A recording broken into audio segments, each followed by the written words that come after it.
ગાંધીનગરમાં બાવલા અને આસપાસના ગામના રેલવે ગરનાળામાં પાણી. કલોલ વિજાપુર બ્રોડગેજ રેલ લાઇનની નીચેના ગરનાળામાં 2 દિવસથી પાણી ભરાયા છે. રેલવે ગરનાળામાં પાણી ભરાતા વાહન ચાલકો પરેશાન થઈ ગયા છે.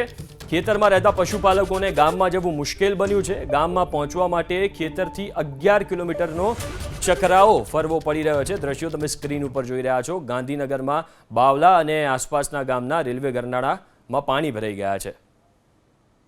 અત્યારે આપણે કલોલ વિજાપુર જે નેરો ગેજમાંથી બ્રોડગેજ રૂપાંતર થઈ રહી છે એ રેલવે લાઇનના ગરનાળે છે. આ બાલવા ગામનું ગરનાળું છે અને અહીંયા જુઓ કયા પ્રકારની સ્થિતિ છે.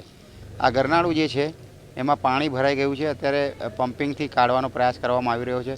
પમ્પિંગ મશીનથી આ ખેડૂતો આસપાસના જે છે તે કાઢી રહ્યા છે. એક ટ્રેક્ટર જે છે અહીંયાથી પસાર થઈ રહ્યું છે. વાહન ચાલકો જે છે મોટાભાગે ખાસ કરીને 2 વ્હીલર્સ અને નાની ગાડીઓ છે તે અહીંયાથી હિંમત હજુ પણ નથી કરતા, કારણ કે ખૂબ ઊંડું છે.